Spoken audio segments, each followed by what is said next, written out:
Hello students, here's the second video.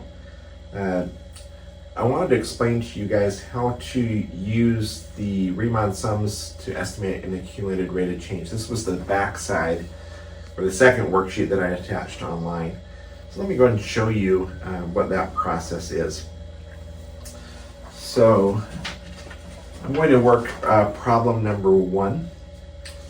So it says we have water flow into a reservoir. The inflow rate in liters per minute is given by this. So this is problem number 1. We've got R of t is equal to 20 plus 4t. And we're looking at the interval from 0 to 8. These are measured in, looks like minutes. So this is 0 to 8. These are minutes here. We're looking at this variable water flow. This is water flowing into a reservoir. We're supposed to estimate the total volume of water that enters the reservoir over those 8 minutes.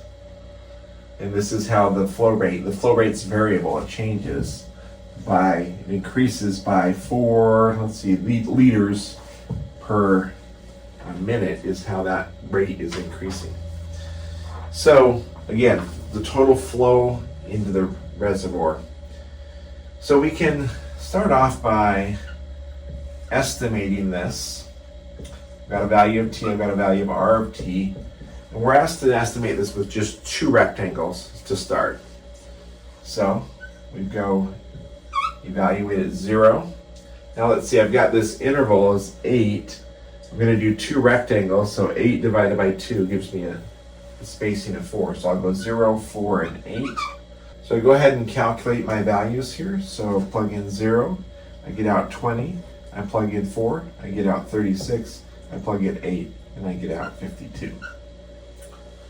So those are the rates, the flow rates. You can see it's quite variable here. It started at 20 liters per minute. Now it's at 52 liters per minute, so the flow rate is definitely increasing here. So I can plot these points. Let's just call this 52 up here. Let's just call this one 36 right in here. We'll call this 20 right up in here. And so I'm out at 4 and then out at 8. So 0, 20, 4, 36, and then 8 up here at 52. These are in a line. So the task is, it says estimate the accumulated change using 2 rectangles, then using 4 rectangles, and so on, and I'm supposed to use a left and a right hand sum. So here's the left-hand sum. I'm going to do the upper left-hand corner. So it's right there. Go over horizontally, drop down. There's the first rectangle. Then I go up to my graph, over horizontally, and drop down. There's my second rectangle. So the first rectangle had a height of 20. The second rectangle had a height of 36. Because the upper left-hand corner touches the graph, this is going to be the left-hand sum. So the left-hand sum is the width of the rectangle, which in this case is 4, times the sum of the heights. The first height is 20, and then the next height was 36. Now let's see, why does this work? Well, you can break it up if you want to. 4 times 20 plus 4 times 36. You can see that this is the base of this rectangle times its height is this piece. Then the 4 times 36 is the base of this rectangle times its height, but it's much more efficient if we just add up the heights and then multiply that 4 at the end, and that's why I wrote it that way. So that's going to be 4 times 56, which is 224 liters. So my prediction here, as these were minutes, these are liters per minute, is that the amount of water that's flowed over that time period is 224 liters. Now, we can tell that this is an underestimate because this little area in here is not taken into account. Neither is this area in here. So when we do the right-hand sum, so I'll use my red graph, we go up to the height here, and then we go to the left. So we're going that way. There's the first rectangle. Here we go up to this height and go over. And there's our second rectangle. So notice for the left-hand sum, we use these two heights. Now for the right-hand sum, I'm using these two heights. So let me go ahead and do the right-hand sum. The right-hand sum is 4, again, the width of the rectangle. And the first height was 36. The second height was 52. So I get 4 times, what is that, 88? And then 4 times 80 would be 320, plus 8 times 4 is 32. So 320 plus 32 is what, 352? If I did my calculations correctly. Should be 8 less than 360. Yeah, we're good. So 352 liters.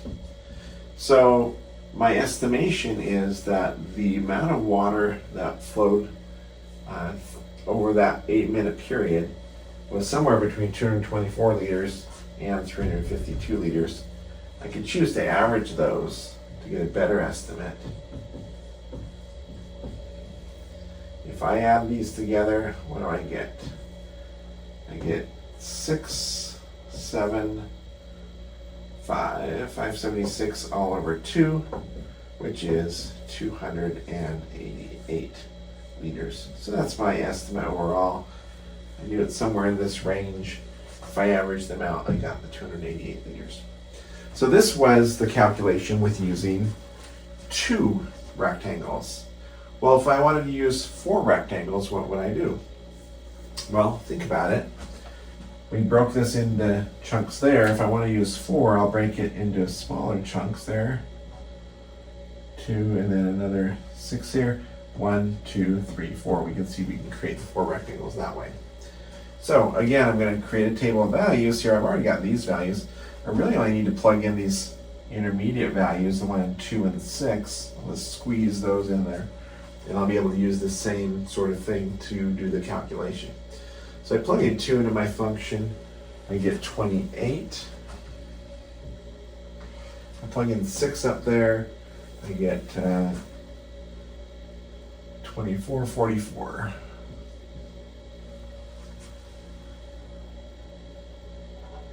Very good, so those are the values. So now I'll go ahead and do the calculations again with 4 rectangles.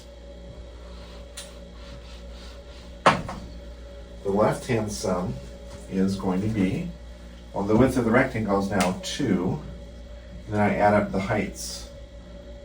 It'll be the 20 plus the 28 plus the 36 plus the 44. That will be my left-hand sum. So let me go ahead and draw those new rectangles so we can visualize what's going on. So I'll go and erase these ones. And that one. We're right back to the curve we had. And so I know that at 2, I'm up here on the graph now. So I've got this point there, and at 6, I'm up there. So let's go ahead and draw the left-hand sum. So upper left-hand corner, up to there, over, down. Up, over, up. So I'm going to go over to 6, up, over. There's my 4 rectangles with these 4 heights.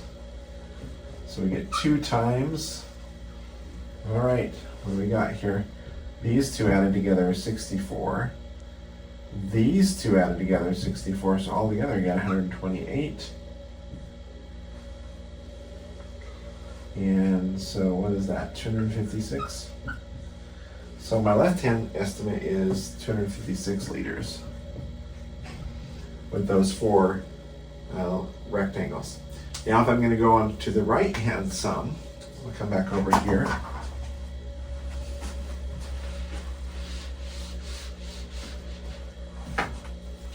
And I will go ahead and do these values. And those last four. So that's going to be my width of my rectangle is still 2. And then I'm going to do 28 plus 36 plus 44 plus 52. Let's see, if they do the 52 and the 28 together, that gives me 80. If I do these two together, I also get 80. 80 times 2. So that would be 80 plus 80. 80 plus 80. It's 160 times 2. I get 320. There. So my right hand sum estimate is 320 liters. All right, so let's just average them out again. 320 plus 256 all over 2. That's that. 576 over 2 turns out to be 288 liters again. So that's my new estimate, which interestingly matches the former estimate, and that's because this is a line. So averaging that will consistently do that for us. So in general, to determine the width of your rectangle, you're going to take the B minus the A, that's the endpoints there, and divide it by the number of rectangles that you want. So for example, when you do it for 8, you'll do 8 minus 0 divided by 8, that equals 1. So that tells you that the delta x in your table will be 1 unit and so forth. So I did the example here for 2 and 4. You can continue to do that exercise, do it for 8, but the reasoning is the same. And hopefully this is helpful on that activity sheet.